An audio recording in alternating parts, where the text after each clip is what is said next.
राम राम। ज्ञान गठरी में आपका स्वागत है। अनमोल भजनों और रोचक जानकारी का आनंद लेने के लिए हमारे चैनल को लाइक, शेयर एंड सब्सक्राइब करें। धन्यवाद। आपका दिन मंगलमय हो। राधे राधे दोस्तों, आज मैं माघ मास के 11वें अध्याय की कथा व षठ तिलाकाशी कथा कहने जा रही हूँ। बोल बांके बिहारी लाल की जय, विष्णु भगवान की जय।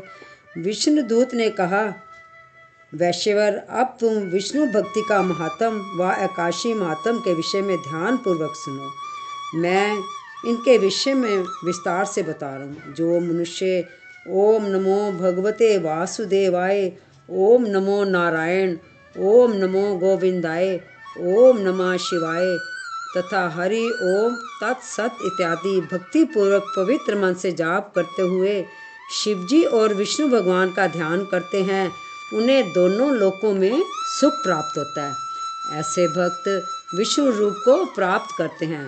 भगवान उनके समस्त पापों का नाश कर उन्हें सुखी करते हैं। ऐसे भक्तों को घर पर बैठकर प्रभु नाम जप द्वारा वही फल प्राप्त होता है जो वन में तपस्या करने वाले ऋषि मुनियों को प्राप्त होता है। प्रभु नाम जप की महिमा अपार है। हे मित्र, जिस प्रकार अग्नि का वास सब जगह है और प्रयास करने पर वे प्रकट हो जाती है, इसी प्रकार ईश्वर समस्त चराचर जगत में व्याप्त हैं। एक समय दालभ्य ऋषि ने पुलस्त्य ऋषि से पूछा कि महाराज, पृथ्वीलोक के मनुष्य ब्रह्म हत्या इत्यादि महान पाप करते हैं, प्राय धन की चोरी तथा दूसरे की उन्नति को देखकर ईर्ष्या करते हैं, साथ ही अनेक प्रकार के व्यसनों में फंसे रहते हैं, फिर भी उनको नरक प्राप्त नहीं होता। इसका क्या कारण है? वे ना जाने कौन सा दान पुण्य करते हैं जिससे उनके पाप नष्ट हो जाते हैं। ये सब कृपा पूर्वक आप कहिए। पुलस्त्य मुनि कहने लगे, हे महाभाग, आपने मुझसे अत्यंत गंभीर प्रश्न पूछा है। इससे संसार के जीवों का अत्यंत भला होगा। इस भेद को ब्रह्मा, विष्णु, रुद्र तथा इंद्र आदि भी नहीं जानते, परंतु मैं आपको यह गुप्त तत्व अवश्य बताऊंगा। माघ मास के लगते ही मनुष्य को स्नान आदि करके शुद्ध रहना चाहिए और इंद्रियों को वश में करके तथा काम, क्रोध, लोभ, मोह, अहंकार, ईर्ष्या और द्वेष आदि का त्याग कर भगवान का स्मरण करना चाहिए। पुण्य नक्षत्र में गोबर, कपास, तिल मिलाकर उनके कंडे बनाने चाहिए। उन कंडों से 108 बार हवन करना चाहिए और उस दिन मूल नक्षत्र हो और एकादशी तिथि हो तो अच्छे पुण्य देने वाले नियमों को ग्रहण करें। स्नान आदि नित्य क्रिया से निवृत्त होकर सब देवताओं के देव श्री भगवान का पूजन कर और एकादशी का व्रत धारण करें। रात्रि को जागरण करना चाहिए। उसके दूसरे दिन धूप, दीप, नैवेद्य आदि से भगवान का पूजन करके खिचड़ी का भोग लगावें। तत्पश्चात पेठा, नारियल, सीताफल या सुपारी सहित अर्घ्य देकर स्तुति करनी चाहिए कि भगवान आप दीनों को शरण देने वाले हैं, इस संसार सागर में फंसे हुए को उद्धार करने वाले हैं। हे पुंडरीकाक्ष, हे विश्व भावन, हे सुब्रह्मण्य, हे पूर्वज, हे जगत पिते, आप लक्ष्मी सहित इस तुच्छ अर्घ्य को ग्रहण करें। इसके पश्चात जल से भरा हुआ घड़ा ब्राह्मण को दान दें तथा ब्राह्मण को शाम, गो और तिल पात्र देना भी उत्तम है। तिल स्नान और भोजन दोनों ही श्रेष्ठ हैं। इस प्रकार जो मनुष्य जितने तिलों का दान करता है उतने ही 1000 वर्ष स्वर्ग में वास करता है। पहला नंबर तिल स्नान करना, तिल का उपटन करना, तिल का हवन, तिल का तर्पण, तिल का भोजन और तिलों का दान, ये तिल के 6 प्रकार के प्रयोग होने के कारण षठ तिला एकादशी कहलाती है। इस व्रत के करने से अनेक प्रकार के पाप नष्ट हो जाते हैं। इतनी कथा कहकर पुलस्त्य ऋषि कहने लगे कि अब मैं इस षठ तिला एकादशी की कथा तुमसे कहता हूँ।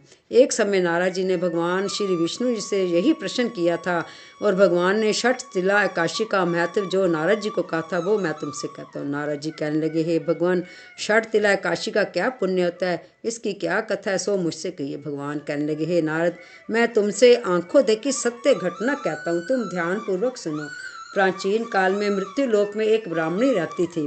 वे सदैव व्रत किया करती थी। एक समय 1 मास तक व्रत करती रही। इससे उसका शरीर अत्यंत दुर्बल हो गया। यद्यपि वे अत्यंत बुद्धिमान थी, तथापि उसने कभी देवताओं या ब्राह्मणों के निमित्त अन्न या धन का दान नहीं किया। इससे मैंने सोचा कि ब्राह्मणी ने व्रत आदि से अपना शरीर शुद्ध कर लिया है, अब इसको विष्णु लोक तो मिल जाएगा, परंतु इसने कभी अन्न दान नहीं किया, इससे इसकी तृप्ति होनी कठिन है। ऐसा सोचकर मैं एक भिखारी बनकर मृत्यु लोक में उस ब्राह्मणी के पास गया और उससे भिक्षा मांगी। वे ब्राह्मणी बोली, महाराज आप यहाँ किस लिए आए हो? मैंने कहा, मुझे भिक्षा चाहिए। इस पर उसने एक मिट्टी का ढेला मेरे भिक्षा पात्र में डाल दिया। मैं उसे लेकर स्वर्ग में लौट आया।